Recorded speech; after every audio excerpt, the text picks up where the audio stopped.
A perfectly executed heist movie hardly has a match when it comes to thrilling the audience. Ever since John Huston introduced us to this subgenre of crime films in 1950 with the Ashpal Jungle, heist movies have always retained their popularity. Even before that, in the silent era, Edwin Porter's 12-minute action-packed western, The Great Train Robbery, made in 1903, was arguably cinema's first blockbuster. No wonder so many movies from this category have been remade and established the most successful movie franchises. So what's it in the heist movies that makes it so popular? Which are the best made heist movies from around the world? This is Filmkopath's list of top 5 heist movies and what makes them great. Hope you enjoy the list. Please comment on what you feel about our choices and suggest if any other heist movie would have made to your top 5 listing.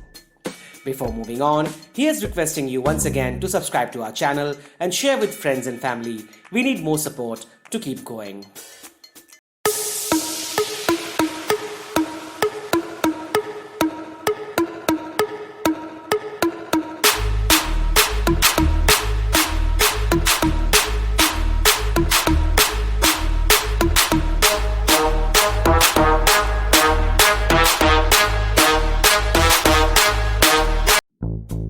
A heist movie is characterized by certain common motives, and yet we love watching them.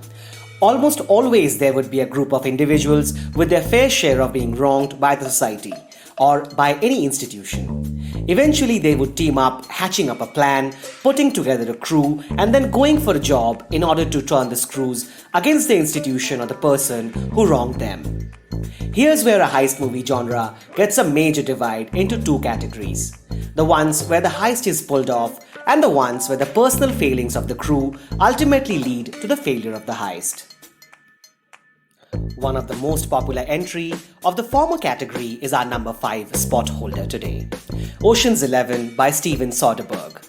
Inspired by Jean-Pierre Melville's 1956 drama, Bob Le Flambeur, and remade after the 1960 Frank Sinatra starrer of the same name, Soderbergh's Ocean's 11 is a solid entertainer. This is one of those films where no one aspect is truly outstanding, yet the way everything is fit together makes the perfect mark. The plot itself is so over the top that no amount of cerebral interventions could have made sense. Soderbergh doesn't even go that way and instead builds up on the other aspects of filmmaking to construct Ocean's 11 as one of the slickest blockbusters ever. This is a film where the pace is the key, and if you go to the extras in the DVD release, we get to know how Soderbergh had intentionally worked on putting up minimum number of shots for every scene and sequence in the films to maintain that slickness throughout. The ensemble cast is great fun to watch.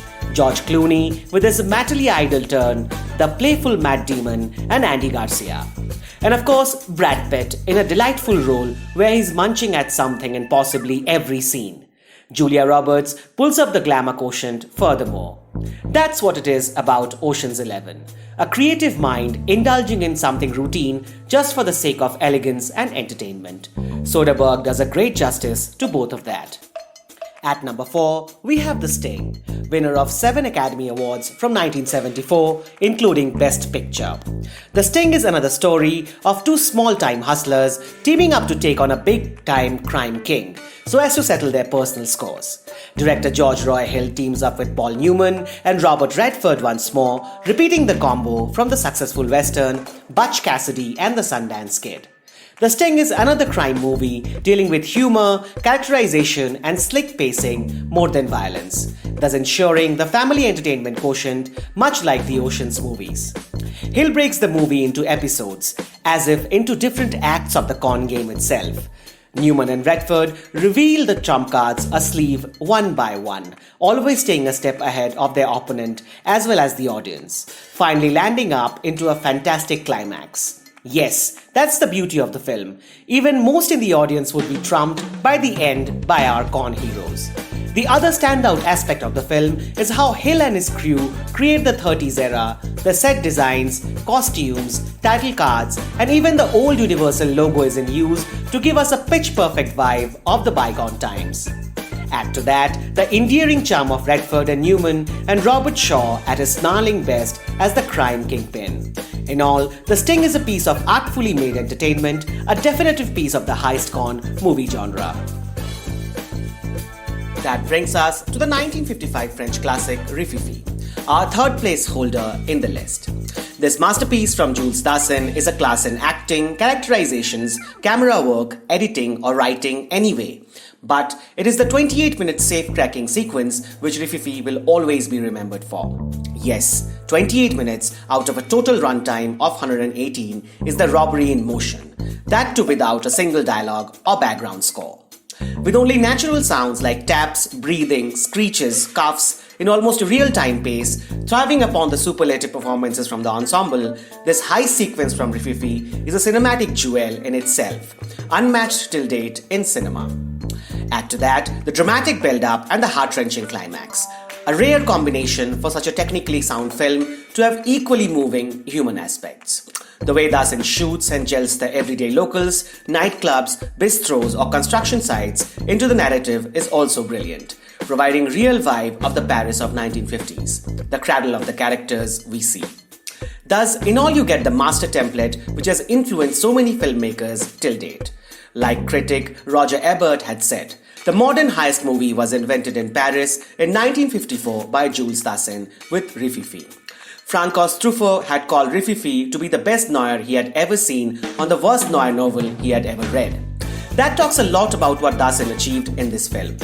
We are always told about how films degrade the literary pieces, and here's a film which lifted a mediocre writing at its best into a cinematic masterpiece. At number 2, we have a very interesting choice. One you will hardly get in similar heist movie listings. It's David Mackenzie's 2016 directorial Hell and High Water, a fascinating genre blender between a modern-day western and a crime thriller. This one is an exhilarating atmospheric piece of crime, suspense and familial love in a sun-roasted, sleepy, rustic Texas community.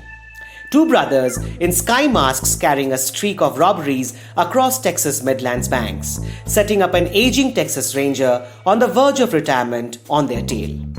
At times, it feels like a subversion of the Oscar winner No Country for Old Men playing in a heist thriller mode.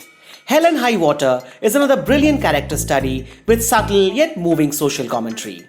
The heist genre has never painted hustlers in black, enabling the audience to root for them. Hell and High Water puts that perspective in a much deeper sense. Who are these guys stealing from? Perhaps is the underlying question. Is it someone else's money inside those bank lockers, or is it their own money which never reached them in a dreary atmosphere of lost jobs, prosperity, and future? There's an ambiguity at play in the film, shifting the audience from one side to the other from time to time. All the characters are amoral and honorable at the same time. Even the cameos and every twist and turn rooted to the real world. The film offers no easy answers to all the questions it asks. In fact, none at all by the end of it. Everything is left hanging, much like the alternate take of the American dreams that the movie paints. Do yourself a favor and watch this underrated indie gem if you haven't done that yet. This has all the bearings of a future cult classic. As always, now is the time for our special mention before moving to the number 1 movie in the list. Here's Sidney Lumet's 1975 classic Dog Day Afternoon, our special mention for today. Dog Day Afternoon is not just another heist movie, and so not in our regular list. It is a dramatic representation of an actual robbery attempt which took place in 1972 Brooklyn by 3 young men. This film is more of a socio-political drama where the criminals are as terrified as the hostages they hold captive. It is a fascinating character study of many, including that of Sonny, the bank robber, a complex Vietnam War veteran trying to get money for his homosexual lover to have a sex change operation. Al Pacino plays Sonny in a deeply moving performance, one of his best in his overwhelming career.